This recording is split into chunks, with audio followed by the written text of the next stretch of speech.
جسے بولا بل حل رویس زندگی کی تقسیم زندگی کے مال تقسیمی تر طریقہ بیا دادا کہ الگ جنے لیو شان ورکا سوک چھ پا زندگی کے مال تقسیمی نو دی کے بہتر طریقہ دادا چھ الگ جنے لیو شان ورکا دا مفتی نظام الدین سے فتاوہ دا آگے کے خوی دی باندے مفتابیہی قول گرزولے طول فتوی پا دی چھ زندگی کی تقسیمی الگ جنے لیو شان ورکا بل قول اڑو لکلے نا عام عالمانو دوڑا لکلی غور خدا دا چھ الگ جنے لیو شان ورکا 50-50 کا البتہ که به طور میراث تقسیمه دو حصے او جنه له یوا نو بیا هم جایز وته دا ده چې کې قانوني طور دا هبه ده یو سړی زندګۍ کې مال تقسیمي نو د دې قانوني حیثیت د هبې دی میراث نه دی میراث د مړي قانوني حیثیت د دې د هبې دی او هبه کې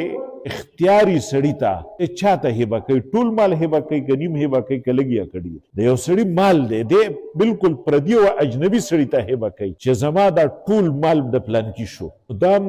قانونا جایز دي اگر که انګاریږي بیا هم قانونا دا جایز دي جابر رضی الله تعالی عنہ زه ناجوړم ډېر نبی علیہ الصلوۃ والسلام زما تپوس لراغه ما نبی علیہ الصلوۃ والسلام نه تپوس کو زما ډیر مال دی او زما یو لور ده نو اوسی بمالی كله ته پر خپل ټول مال باندې وصیت وکم نبی علیہ السلام وی نه نیم وصیت مکو سلس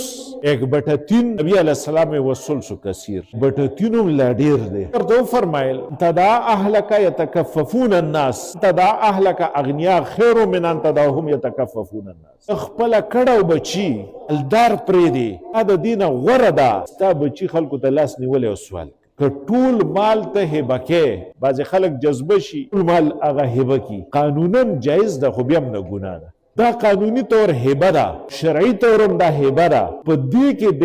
لونه محرومه کې او په زامنو پسې ولي نو قانونا خدا سے شوه چې دا د زامنو شو د لونو پکې حصه بیا نشته که د مړ شي د دې لونو د رونو سره حصه نشته مړ شي اکثر دا کیسونه ډېر روزي ساری مال په زندګۍ کې تقسیم کړی زامنو له ورکړی زی ورله ورکړې ده انتقال ورکړی دی او بیا دا پلار مړ شو د دغه جنکو د دې خپلو رونو سره حصه نشتا اگر که پلاری گناهګار دی پته دا ده چې هبه کې قبضه شرط ده که پلاری صرف ولیکل چې زما مال د هلکانو شو جنکوی سبب کې نه صرف په خوله یې وینا وکړه دا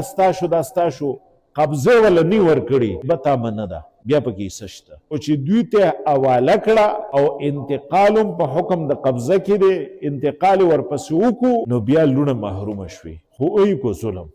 نبی علیہ الصلوۃ والسلام دا ترمذی کې دا حدیث دی یو صحابي راغی